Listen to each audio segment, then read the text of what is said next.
ಹೌದು. ಏಪ್ರಿಲ್ 2ನೇ ತಾರೀಕಿನಂದು ದವನದ ಹುಣ್ಣಿಮೆ ದಿನ ಆದರೆ ಇರ್ತಕ್ಕಂಥದ್ದು.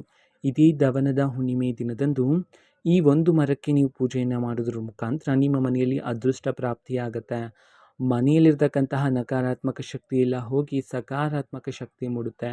ಮನೆಗೆ ಅದೃಷ್ಟ ಪ್ರಾಪ್ತಿಯಾಗುತ್ತೆ ಅಂತ ಹೇಳಿ ಪುರಾಣಗಳಲ್ಲಿ ತಿಳಿಸಿರ್ತಕ್ಕಂಥದ್ದು. ಹಾಗಿದ್ರೆ ದವನದ ಹುಣ್ಣಿಮೆ ದಿನದಂದು ಯಾವ ಮರಕ್ಕೆ ಪೂಜೆಯನ್ನು ಮಾಡಿದರೆ ನಿಮಗೆ ಧನಲಾಭ ಪ್ರಾಪ್ತಿಯಾಗುತ್ತೆ ಅನ್ನೋದನ್ನು ನಾವು ತಿಳ್ಕೊಳ್ಳೋಣ. ಅದಕ್ಕಿಂತ ಮೊದಲು ನೀವಿನ್ನೂ ನಮ್ಮ ಚಾನೆಲ್ಗೆ ಸಬ್ಸ್ಕ್ರೈಬ್ ಮಾಡದೇ ಇದ್ರೆ ಈ ಕೂಡಲೇ ಈ ಚಾನೆಲ್ಗೆ ಸಬ್ಸ್ಕ್ರೈಬ್ ಮಾಡ್ಕೊಳ್ಳಿ ಮತ್ತು ಲೈಕ್ ಮಾಡಿ. ಈಗ ನಾವು ಮಾಹಿತಿಯನ್ನು ತಿಳ್ಕೊತಾ ಹೋಗೋಣ. ಹೌದು, ದವನದ ಹುಣ್ಣಿಮೆ ದಿನದಂದು ಈ ಮರಕ್ಕೆ ಪೂಜೆ ಮಾಡೋದ್ರ ಮುಖಾಂತರ ಮನೆಯಲ್ಲಿ ಸಂಪತ್ತು ಹೆಚ್ಚಾಗುತ್ತೆ, ಧನಲಾಭ ಪ್ರಾಪ್ತಿಯಾಗುತ್ತೆ, ಸಕಾರಾತ್ಮಕ ಶಕ್ತಿ ಮೂಡುತ್ತೆ. ಮನೆಯಲ್ಲಿ ನಿಮ್ಮ ಮನಸ್ಸಿನಲ್ಲಿ ಯಾವುದೇ ಒಂದು ಕೆಲಸ ಮಾಡಲು ಉತ್ಸಾಹ ತುಂಬುತ್ತೆ, ಧೈರ್ಯ ತುಂಬುತ್ತೆ, ಮನಸ್ಸಿನ ಆಸೆಗಳು ಈಡೇರ್ತಕ್ಕಂತಹ ಶಕ್ತಿ ನಿಮ್ಮಲ್ಲಿ ಮೂಡುತ್ತೆ ಅಂತ ಹೇಳಿ ಪುರಾಣಗಳಲ್ಲಿ ತಿಳಿಸಿರ್ತಕ್ಕಂಥದ್ದು. ಹಾಗಿದ್ರೆ ಯಾವ ಮರವನ್ನು ನೀವು ಪೂಜೆ ಮಾಡಬೇಕಾಗಿರುತ್ತೆ ದವನದ ಹುಣ್ಣಿಮೆಯ ದಿನದಂದು ಅನ್ನೋದನ್ನು ತಿಳ್ಕೊಳೋದಾದ್ರೆ ಅದೇ ಆಲದ ಮರ.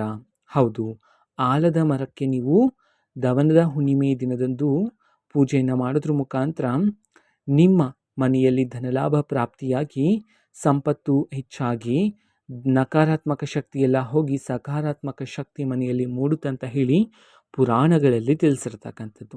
ಓಕೆನಾ? ಸೊ ದವನದ ಹುಣ್ಣಿಮೆ ದಿನದಂದು ನೀವು ಬೆಳಗ್ಗೆ ಎದ್ದು ಸ್ನಾನವನ್ನು ಮಾಡಿ ಹೊಸ ವಸ್ತ್ರವನ್ನು ಧರಿಸಿ ಆಲದ ಮರಕ್ಕೆ ಪೂಜೆಯನ್ನು ಮಾಡೋದ್ರ ಮುಖಾಂತರ ಮನೆಯಲ್ಲಿ ಸಕಾರಾತ್ಮಕ ಶಕ್ತಿ ಹೆಚ್ಚಾಗುತ್ತೆ ಅಂತ ಹೇಳಿ ಸಹ ಮಾಹಿತಿಯನ್ನು ತಿಳಿಸಿರ್ತಕ್ಕಂಥದ್ದು ಪುರಾಣಗಳಿಂದ.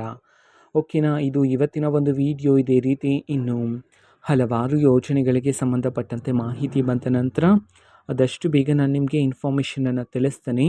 ಅದಕ್ಕೋಸ್ಕರ ಆ ಚಾನಲ್ಗೆ ಸಬ್ಸ್ಕ್ರೈಬ್ ಮಾಡ್ಕೊಳ್ಳಿ. ಮತ್ತು ಈಗ ನಾವು ಫೇಸ್ಬುಕ್ಕಲ್ಲೂ ಸಹ ಈಗ ವಿಡಿಯೋಸ್ಗಳನ್ನು ಅಪ್ಲೋಡ್ ಮಾಡ್ತಿದ್ದೀವಿ. ಫೇಸ್ಬುಕ್ ಚಾನಲ್ ಲಿಂಕನ್ನು ಡಿಸ್ಕ್ರಿಪ್ಷನ್ ಬಾಕ್ಸಲ್ಲಿ ಕೊಟ್ಟಿರ್ತೇನೆ, ಕ್ಲಿಕ್ ಮಾಡಿಬಿಟ್ಟು ಫಾಲೋ ಮಾಡಿ.